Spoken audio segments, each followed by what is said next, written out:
মেচেদাটা বলে দেবো।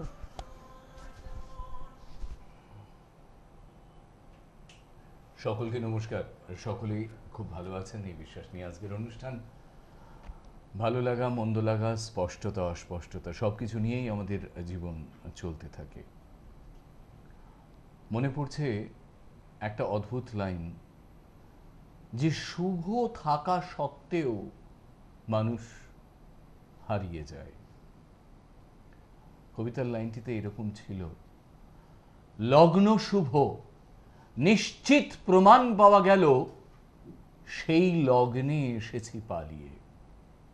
মেয়েটা তো রক্ষে পেলে, আমি তথই বছর। অদ্ভুত ব্যাপার, এখানে একটি ছেলের সাথে, একটি কেরানির সাথে একটি মেয়ের বিয়ের ঠিকঠাক হয়েছিল। তো সেখানে সে তার রোজগারের কথা ভেবে আশঙ্কায়, ভয়ে, ত্রাসে পালিয়ে এসেছিল বিয়ের পিঁড়ির থেকে। কিন্তু লগ্নটি শুভ ছিল। লগ্নে যখন কোনো কিছু অশুভ থাকে তখন কি হয়? আমাদের রাশি লগ্ন শুনতে শুনতে আমরা দিশাহারা হয়ে যাই। যখনই কেউ ফোন করেন, ল্যাপটপ সহযোগে যারা থাকেন তারা বলেন আপনার রাশি এই, আপনার লগ্ন এই। এখন এই লগ্নের সূত্র ধরেই কিন্তু বিচার চলে। আমাদের ভারতীয় সনাতন জ্যোতিষকে যিনি তার মতো করে প্রচার করে চলেছেন, পণ্ডিত শ্রী অর্পণ, তিনি আজকে আশ্চর্যজনকভাবে একটি বিষয় নিয়ে আলোচনা করবেন বলে মনস্থির করেছেন। আচ্ছা, একটু দেখে নি না কি নিয়ে আলোচনা করবেন। বলছেন, লগ্নে একাধিক পাপগ্রহ থাকলে ইত্যাদি ইত্যাদি ইত্যাদি। লগ্নে একাধিক পাপগ্রহ থাকলে কি হতে পারে?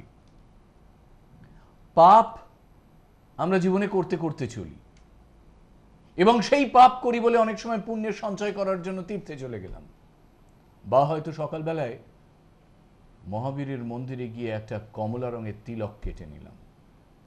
সে তো আমাদের জীবনের চলার পথের অভ্যাস। কিন্তু আপনার লগ্নে যদি একাধিক পাপগ্রহ থাকে, যেটা আপনার কিছু করার নেই, তার কারণ সেটা আপনার জন্মের সময় এবং সন্ধিক্ষণ ধরে বসে আছে বা বসে নেই, তখন কি করণীয়? আজকের এই অনুষ্ঠান তার বৈচিত্র্যময়তা দিয়ে সাজাতে চলেছেন পণ্ডিত শ্রী অর্পণ। ঠিক এমন একটি সময়ের প্রাক্কালে, যে সময় আমরা সারা বছর যে সময়টির জন্য অপেক্ষা করে থেকেছি, আসবো সে কথায়। তার অ্যানুয়াল কনফারেন্স রহড়া জ্যোতিষ শিক্ষাশ্রমের কবে কোথায় মানুষের ঠোঁটস্থ হয়ে গিয়েছে, তবু একবার বলার জন্য বলা, সে বলায় আসবো। তার আগে বলা শুরু করছেন জ্যোতিষ জগতের পঞ্চম পণ্ডিত শ্রী অর্পণ। নমস্কার, স্বাগত। ক্লাস 7, 8 বা 9, 10-এ যখন ছাত্রছাত্রীরা ওঠে, প্রত্যেকটি ক্লাসে পাশ করে, তখন দেখবেন যে সকল ছাত্রছাত্রীদের প্রাথমিক শিক্ষায় গলদ, তাদের মাস্টারমশাইরা বলে পড়াবার সময়, তোর ভিত খুব কাঁচা, তোর শিশুকালের যে ব্যাকরণ, হাতের লেখা, তোর ভিত কিন্তু খুব কাঁচা, তোর কিন্তু দেরি হবে উন্নতি করতে, কথাটা কিন্তু বলে। এটা বলার পেছনের কারণ যেটা, অ্যাস্ট্রোলজিক্যালি যদি আমি এটাকে যোগসূত্র করে তুলি, এই যে রাশিচক্র আমাদের, তার ভিত হচ্ছে লগ্ন। যেরকম আপনার ছেলে মেয়ের প্রাথমিক শিক্ষায় যদি ভিতটা কাঁচা হয়, তার যন্ত্রণাটা কিন্তু এমএসসি পর্যন্ত বহন করতে হবে। আমি দেখেছি, এই সেদিন একটি ব্যাংকের পেইং স্লিপ লিখতে গিয়ে আমার পাশে একজন দাঁড়িয়ে বয়স্ক মানুষ 4000 অনলি লিখলো FOR লিখে, সে জমাও দিয়ে দিল টাকাটা, মানে যিনি জমা নিলেন সেটা দেখলো না, FOR 4 আর কি। তা এটা আমার মনে হয়েছে এটা কিন্তু ভুল নয়, এটা হচ্ছে ভিত কাঁচা। ভিত কাঁচাটা কিন্তু একদম মৃত্যুর দিন পর্যন্ত থাকে। ঠিক সেরকম ইন্ডিয়ান ট্র্যাডিশনাল অ্যাস্ট্রোলজিতে লগ্ন যদি তার নরবরে হয়, ভিতটা কাঁচা হয়, লগ্ন হচ্ছে ভিত, তাকে ইংরেজিতে বলা হয় প্লিন্থ অফ দ্য জোডিয়েক, বাড়ির ভিতকে ইংরেজিতে প্লিন্থ বলে, এবং ওই জোডিয়েক রাশিচক্রের লগ্ন হচ্ছে প্লিন্থ। সেখানে যদি একাধিক পাপগ্রহ থাকে, একাধিক মানে ধরুন শনি রাহু মঙ্গল, রবি শনি রাহু, মঙ্গল রাহু, একাধিক একের অধিক গ্রহ থাকে, রোগ ব্যাধিতে জর্জরিত হবেন, কর্ম প্রতিষ্ঠা হবে না, শিশুকাল থেকেই হতাশায় ভুগতে থাকবে। অর্থাৎ হতাশা যখন শিশুকাল থেকে কাউকে গ্রাস করবে, তখনই জেনে রাখবেন সে উৎসাহের সাথে কর্মের দিকে এগোতে পারবে না। এই লগ্নে একাধিক পাপগ্রহ প্রচুর রাশিচক্রে আমি দেখেছি। লগ্নে রবি রাহু উন্নতি করতে পারেনি, লগ্নে শনি মঙ্গল খিটখিটে মেজাজ, মেন্টাল ইরিটেশন, সব জায়গায় একটা সমস্যা, ধৈর্যের অভাব, সেটা যদি শিশুকাল থেকেই তার মধ্যে বইতে থাকে, তাহলে সে বড় হবে কি করে? এটা তো বুঝতে হবে। সে তো বুঝতে পারে না, যার হয় সে বোঝে না।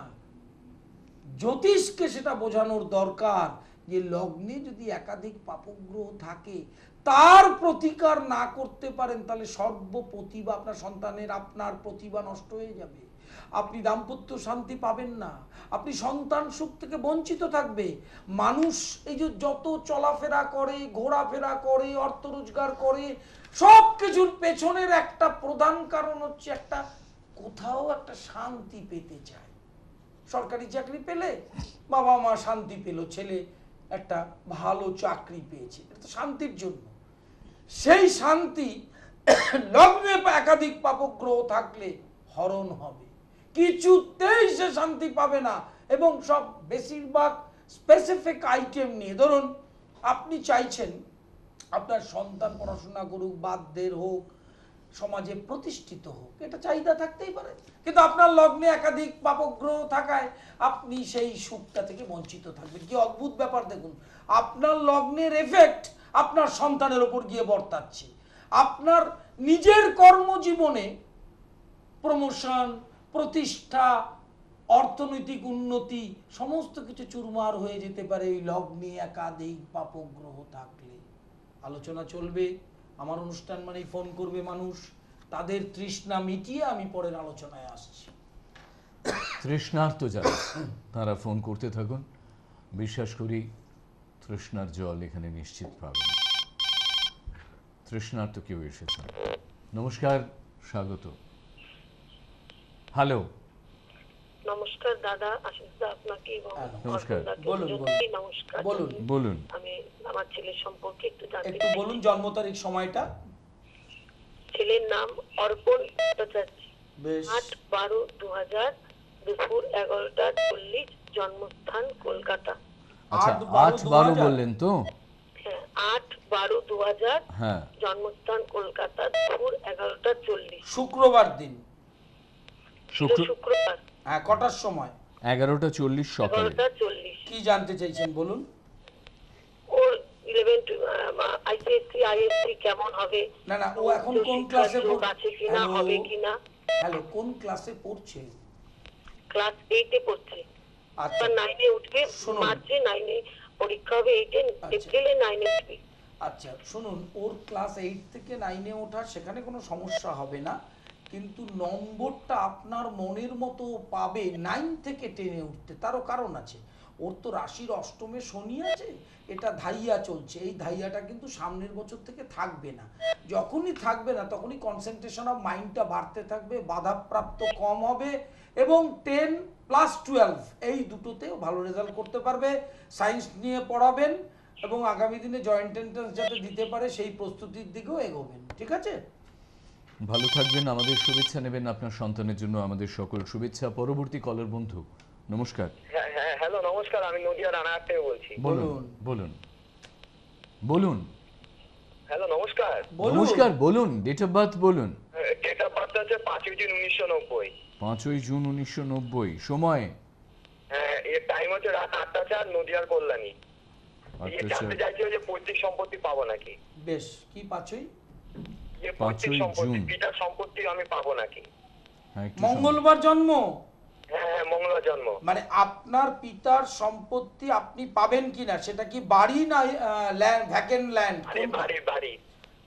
না, এবার আপনাকে প্রশ্ন করি, আপনার শনির 7.5 চলছে, এটা নিয়ে একটা সমস্যা, গোলযোগ, মনোমালিন্য আপনাকে যাতে না দেয় সেটা হতে পারে, কিন্তু আলটিমেট কিন্তু আপনি পাবেন, ঠিক আছে? হ্যাঁ। আর পাওয়ার টাইমটা 18 সাল থেকে 20 সালের মধ্যে সেটেলড হবে, এবং আপনি আপনার যে পোর্শনটুকু সেটা অবশ্যই পাবেন। পণ্ডিত শ্রী অর্পণকে মানুষ আজ পাচ্ছেন এই অনুষ্ঠানের পর গড়িয়াহাটে, 28/2 পাচ্ছেন বর্ধমান, 29/2 বোলপুর, 2রা মার্চ তিনি থাকছেন হাওড়ায়, থাকছেন 4 এবং 5ই মার্চ কাটোয়ায়, থাকছেন 6ই মার্চ ব্যারাকপুর, দুর্গাপুর 14/3, 15/3 আসানসোল, পুরুলিয়ায় 16 তারিখ, থাকছেন বাঁকুড়ায় 17/3 এবং মেচেদায় 25/3। 27 তারিখ অর্থাৎ আগামীকাল মানুষ তার অ্যানুয়াল কনফারেন্সে আমন্ত্রিত, বেলঘরিয়ার রথতলায় নজরুল মঞ্চে বেলা 12টার পর থেকে। হ্যাঁ, নমস্কার, কে আছেন? হ্যাঁ, নমস্কার। নমস্কার, আমি চুচড়া থেকে বলছি, বলুন। সঙ্গীতা সরকার। বলুন। আর আমি একটু নিজের বিষয়ে জানতে চাই। জন্ম তারিখ, সময়? সময়টা 4 জুন 1989, 4 আর জুন। সময় হচ্ছে সকাল 7টা। জন্মস্থান কোথায় ছিল দিদি? জন্মস্থান কোথায়? চন্দননগরে। রবিবার হ্যাঁ হ্যাঁ, রবিবার। কটার সময়? 7টা সকালে। হ্যাঁ, বলুন, কি জানতে চাইছেন? আমি একটু নিজের চাকরির বিষয়ে, মানে সরকারি চাকরির বিষয়ে আর কি। শুনুন, এই মুহূর্তে রাশির কেন্দ্রস্থ সপ্তমস্থ শনি রয়েছে এবং রাশির চতুর্থে রাহু রয়েছে, সেখানে সরকারি চাকরি সম্ভাবনা থাকলেও আছে, রাশিচক্রে যোগ, কিন্তু ওটা করতে দেবে না, মুখে গিয়ে আটকে দেবে, ঠিক আছে? অতএব আপনি বেসরকারি প্রতিষ্ঠানে চাকরির চেষ্টা করুন, এন্ড অফ মার্চ 2016 থেকে 18 সালের অক্টোবরের মধ্যে। যারা ছোট তাদের জন্য লাইফ গোষ্ঠী অত্যন্ত গুরুত্বপূর্ণ, এই কথা এখান থেকে আমরা বারবার বলেছি। সেই লাইফ গোষ্ঠী বা বার্থ চার্ট যারা বানিয়ে নিতে চাইছেন পণ্ডিত শ্রী অর্পণের কাছে, যে টেলিফোন নাম্বারসগুলি যাচ্ছে, তারা যেরকম চেম্বারে আসতে চাইছেন তেমনভাবেই এই কারণে যোগাযোগ করতে পারেন। যারা বইয়ের অনুরাগী, যারা জ্যোতিষ কেন্দ্রিক বই পড়তে চান, সংগ্রহে রাখতে চান, আমরা চাইব সেই সব মানুষেরাও কিন্তু যোগাযোগ করতে পারেন। একই টেলিফোন নাম্বার, আপনাদের টেলিফোনসের অপেক্ষায় থাকতে থাকতে 9674009632, 9836707677 এবং 9007819640।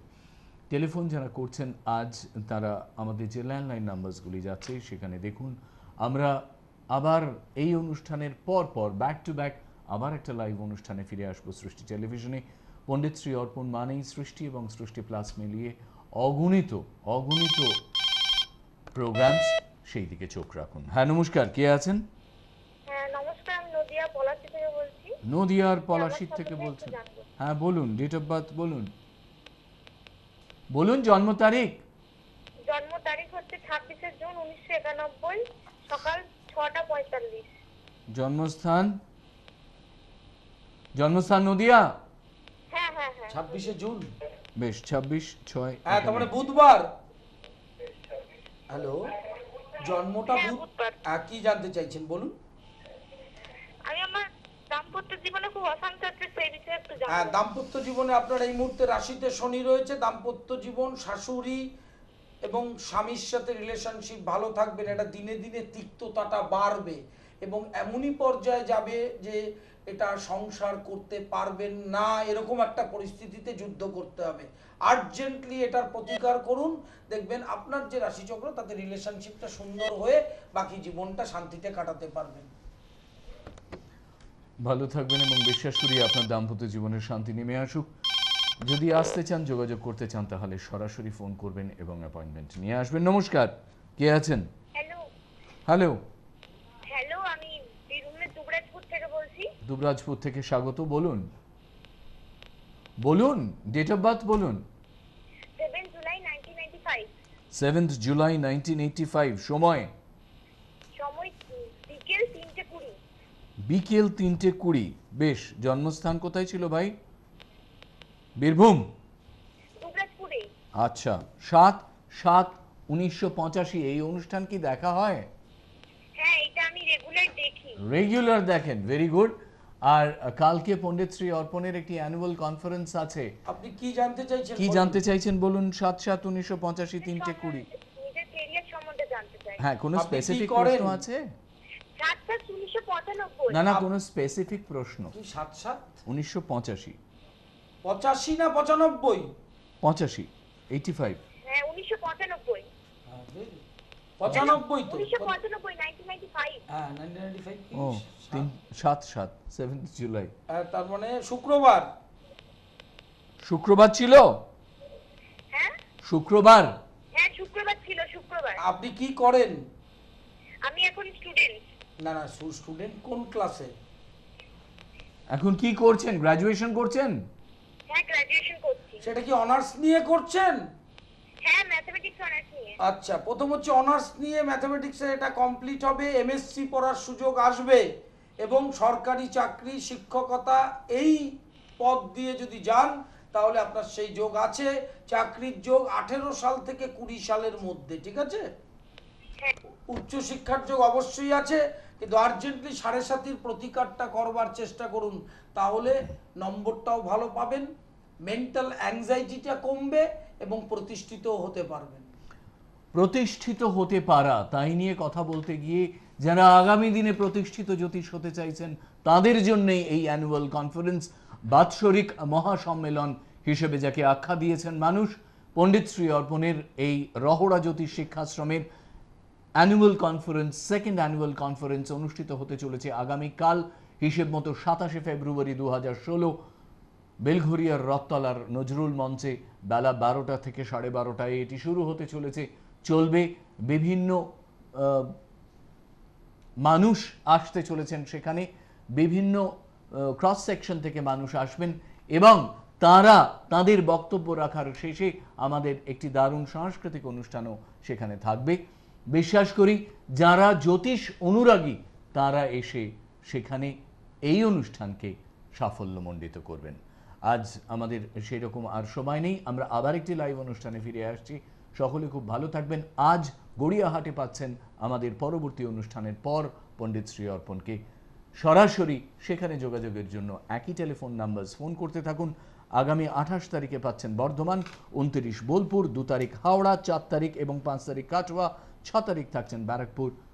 অন্যান্য যে অনুষ্ঠানগুলি বা চেম্বার্সগুলি আপনারা খেয়াল করতে থাকুন। পণ্ডিত শ্রী অর্পণকে যে ধন্যবাদ। আলোচনায় আমরা ছিলাম আজকে, লগ্নে একাধিক পাপক গ্রহ থাকলে তাকে তৎক্ষণাৎ প্রতিকার করুন, না হলে কিন্তু একদম জীবনটা নষ্ট হয়ে যাবে। সমস্ত রকম প্রতিভা থাকলেও লগ্ন অর্থাৎ ভিত সেটা যদি নড়বড়ে হয় তার চিরকাল দুঃখ বহন করে যেতে হয়। অনুষ্ঠান আমরা শেষ করছি। সকলকে নমস্কার জানিয়ে আবার দেখা হবে।